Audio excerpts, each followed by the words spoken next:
All right, good afternoon, everybody. Welcome to another round of Coffee and Questions. What's today's topic? We'll talk about finishing again. And here I have a project, a goblet, and we'll figure out how I'm going to do the finish as we go along. A tree got cut down, and they gave me a bunch of the wood.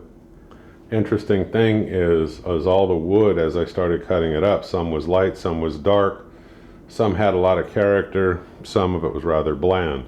This is kind of like one of those bland pieces, and we're going to see if we can change that today. And I'm going to video it, and it's an experiment, and good or bad, we'll see how it comes out. So I have it mounted, it's turned, rough turned, and right now it's got a lot of punkiness, like right around through here, and it's got tear out, but a lot of it too isn't bad.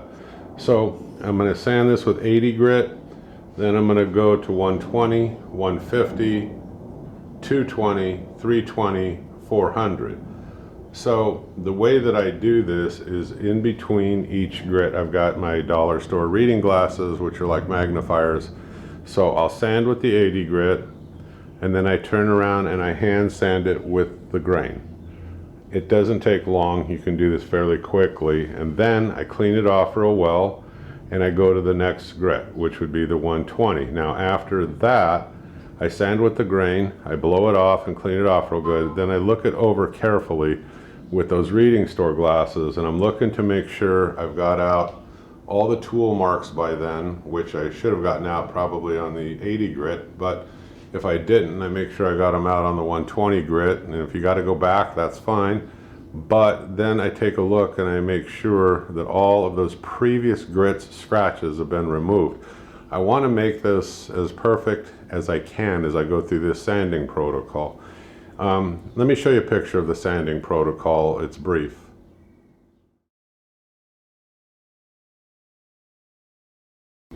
Okay, then when we get to that final stage, in this case, I'm going to go up to 220, and then I'm going to think about what kind of a finish before I go on from there. So watching somebody sand is kind of boring, so I'll cut this and I'll make it in like little short, clips so you can kind of see, what I go through. Anyway, that's the 80 grit right here.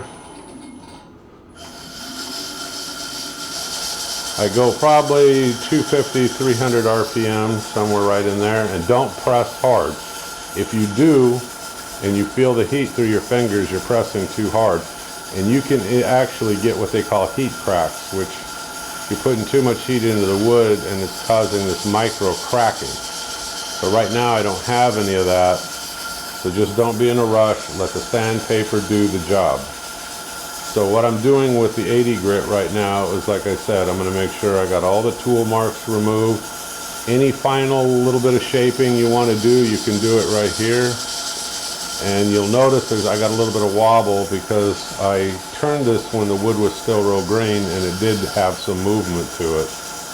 Now back at the base it really doesn't have any. So I know that I have it chucked up well. And anyway, I'm going to sand on this,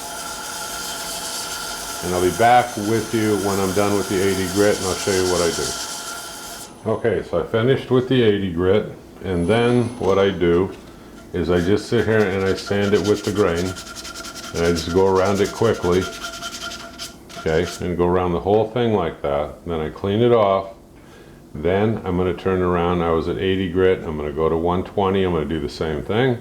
I'm going to do 150, and like I said, I'll look for the scratches, I'll look for any imperfections as I go. It's easier to take care of them in the lower grits before you get too high and you realize, gee, I have to go from 220 back to like 80 or 120. So take a careful inspection, make sure that you're getting out all of the defects. And like right here, I can see there's like some scuffing or something here where maybe the sandpaper missed when it was rotating. So I'll take care of that with the 150, it's not bad, but the rest of this looks pretty good. So I'll be back with you when we get...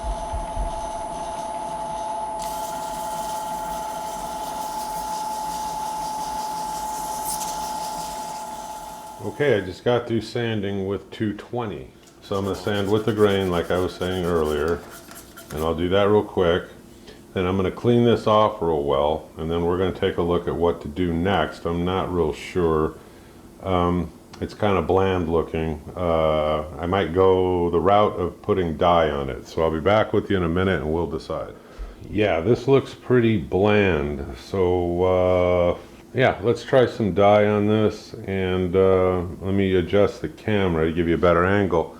Now the thing about dye is you can mix them a lot of times the aniline dye or trans tint. Now trans tint is not cheap, but it does last a very long time because you only need a matter of a couple of drops in probably whatever you're doing. But in this case, you can mix it, like I said, the aniline with water or alcohol. You can mix trans tint the same way.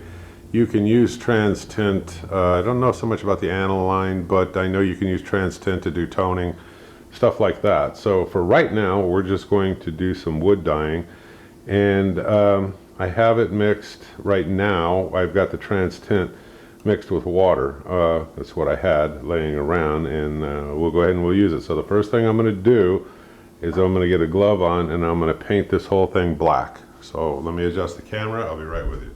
Actually, on second thought, what I'm going to suggest is there's another way to go. You can use black primer if you want to. That's a little bit harder to sand, but you can also use marsh ink. Let me show you. Okay, this is marsh ink. I used this when I was making those routed signs. So I'm going to go ahead. This is inexpensive. I'll leave you the link below. I think it's on sale right now. And this lasts me quite a while because I'm not using like a whole bunch of it. But let's go ahead. And I'm just dusting the inside of this, okay? And I'll hit the rim real good. And on the outside, I'm going to just dust it. Let me adjust the camera again.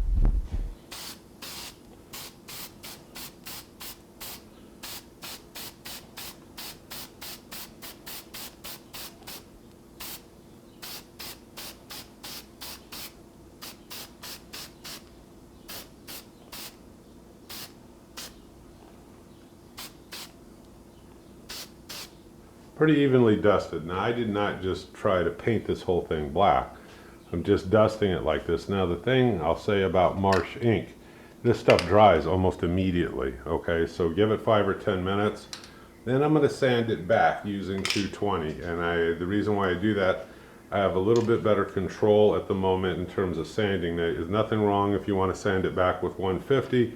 But I just choose, it's just a habit that I'm in, I use 220. I can control the fading or whatever I want to do with this black. So I'll be back with you in a sec. Now I'm going to sand this back fairly well, I mean using that 220. So let me show you real quick.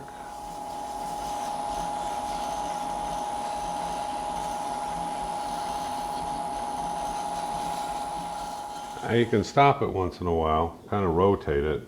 I want to take some more off here and some more off here, and then kind of rough this around a little bit too with this 220. So, okay, so that looks pretty good. I left a little darker in through here, and then I lightened it up a little bit of darkness here. This is lightened up. We got some darkness in here and some lightness around the lip of this. So let's clean this off. I'll show you the next step.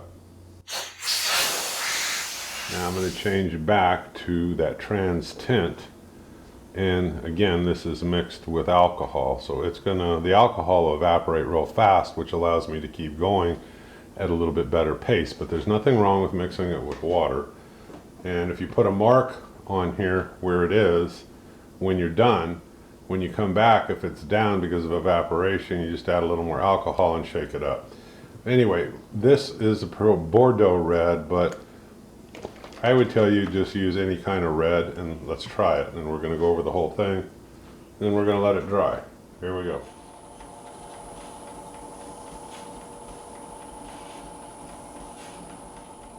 Now, I will tell you about this red or any of the trans tint dyes. Wear gloves. If you don't and you get it on your skin, it's going to stain like you wouldn't believe, and it takes quite a bit of time and effort to get it out. So always wear gloves. Anyway, got a nice deep kind of a red color going on here. Got the black on there. let it dry. I'll be back with you, show you what we'll do next. Okay, time's gone by, it's dry. I'm gonna use 320. Let's sand it back, but not back as far as we did with the black.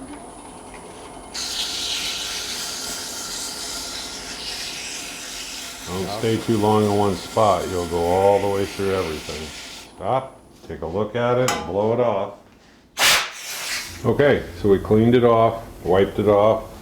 Now I'm going to use yellow, okay? That's alcohol, so it'll evaporate fast. Now we could add more yellow to it, and I might do that. Let this dry for a few seconds. Get a fresh surface, put more yellow on it, turn it on slow. Okay, we'll let that totally dry and I'll be back with you. Okay, it's dry to touch. It feels nice and smooth. Now if it doesn't, you could use some of that 3M Scotch-Brite. Let me show you. I use the fine. And you can turn the lathe on very lightly.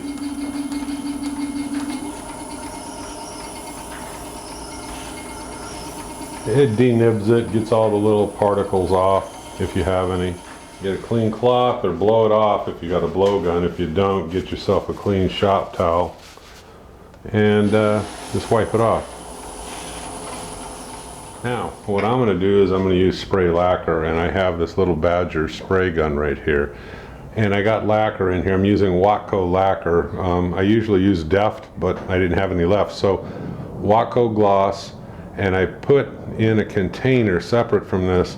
I put about 3/4, maybe just a little less of the lacquer, and then I add lacquer thinner to it, mix it up, and it works really good through this little single action sprayer. So let me show you. I use light coats. So I did the inside. I had to get in front of the camera. So over here I go left to right and I overlap about 50%. Now if you miss or you didn't quite get what you wanted, don't worry about it. You're doing light coats. Now I do this base first.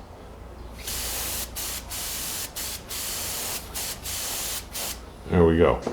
And then I go left to right.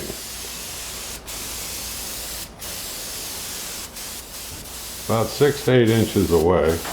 Don't put this on thick. You got plenty of time. It sets up very quickly. And how many coats? Well, I don't know. Probably 5, 6 coats. That's it. Now I let that dry for probably about 15 minutes. The first coat's going to dry real fast. And then I'll be back with you. Okay, coat number 2.